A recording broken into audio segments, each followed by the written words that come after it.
Your legs are too stiff and sore to use this right now. Any more weight might strain your muscles. Try working with the weights you already have in the baskets. The painting doesn't look particularly valuable, and there's nothing behind it. The case looks totally solid, as if it was constructed around the sword. A plaque reads, "Break glass in emergency only." The case is totally sealed. You can't find any way to open it. You break open the front of the case. Avoiding the broken glass, you pull out the sword. It looks like a fine quality weapon. Well, you sure made a mess of that sword case. Now it fits right in with the rest of the room. Nice work. You just about obliterated the glass front of the case. A small sign inside the case says, "If this was such a big emergency, what are you doing standing around and reading this sign?" It'll take a carpenter and a glassmaker to close that case now.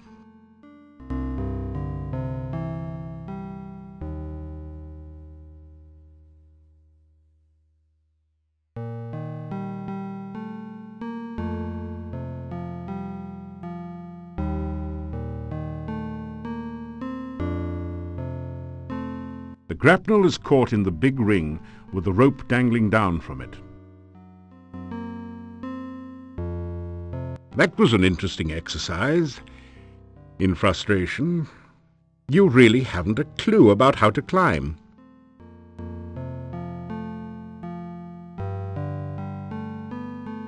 Nice try, but the bookshelf won't budge. If there's a secret passage around here, it's hidden a different way. Hey, this isn't a lending library. Which book do you want to read? You read the book entitled Climbing Skills for Upwardly Mobile Adventurers. It's written entirely in one-syllable words, obviously intended for fighters. It's absolutely fascinating. This book teaches you that climbing sheer walls is best left for specialists, but that anyone with reasonable strength can climb using a rope and grapnel. You're pretty sure you know what to do now. As you scan through Hero, the Journal of General Job Adjusting, you find quite a bit of information that might be useful here. There are a series of articles about the land of Moldavia. The town originally grew up around Castle Borgov. The Borgovs were the boyars, or local noblemen, assigned the role of guarding the area from invaders. The chapter on fauna describes a number of interesting creatures. The Narrator is a vicious carnivore with big, sharp teeth. Some of the other monsters sound even more horrific.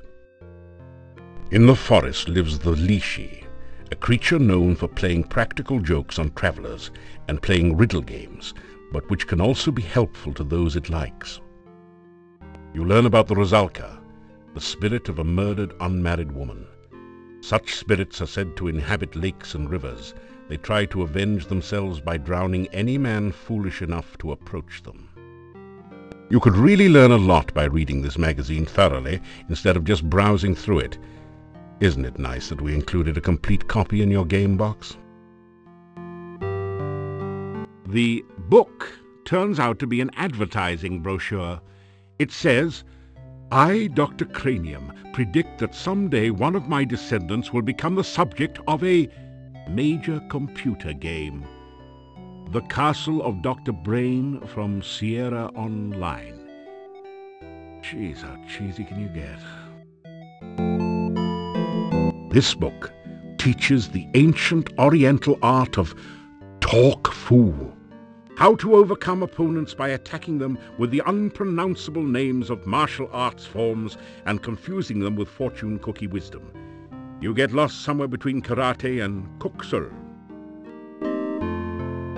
This book teaches you how to use the stair-stepper to build strong leg muscles and talks about the importance of whole body development.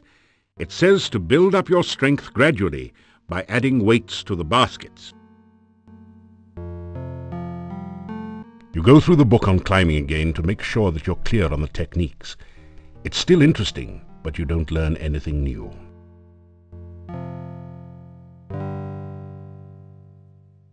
Trying to be... That was good climbing practice, but you haven't quite got it yet. Keep trying.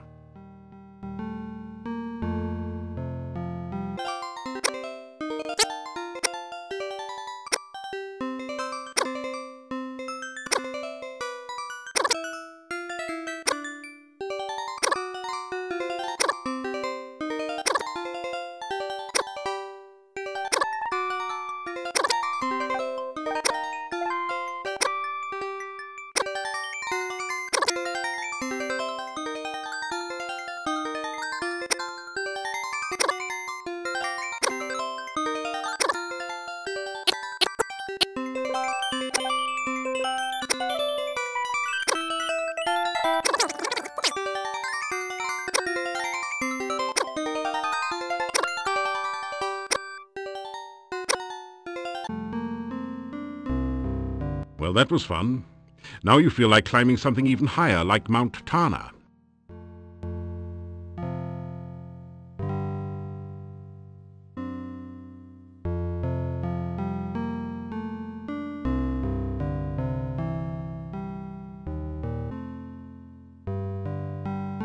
All of the hooks are empty.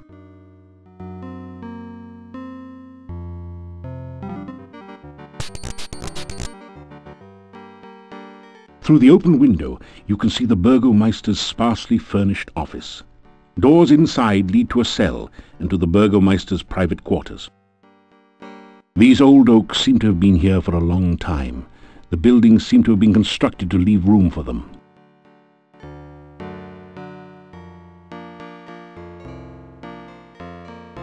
The ancient oak has donned its fall cloak, anticipating the winter chill soon to come. This doorway leads to a private residence. You can't make out what's behind the window from here. It looks pretty. The archway leads to the northern section of town. It looks like a gigantic stone nose. Who knows what it really means? The windows stare back at you like eyes in the living wall. Well, they don't really, it's just a simile, you know. It looks pretty. You don't have any rations. Okay, let's get this straight. If the windows are eyes, and there's a nose and a moustache above the door, then the door must be a mouth. Gulp. A set of brightly coloured pull ropes hangs down in front of the door. Or maybe they're just stray moustache hairs. The sign reads, Dr. Cranium. You wonder what sort of medicine he practices. The old man walks with a slumped back and a sad, dejected look in his eyes. He seems to be searching for something that he hasn't been able to find. This low wall appears to be more decorative than functional.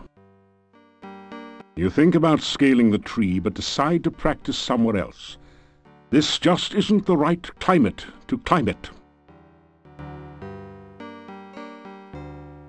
No one responds to your knock. The occupants are either absent or asleep. Maggots and weevils scurry about trying to find a new hiding place. You decide that they're not exactly your taste in titbits, so you replace the loose brick. You greet the old man. Good day. Have you seen my Anna?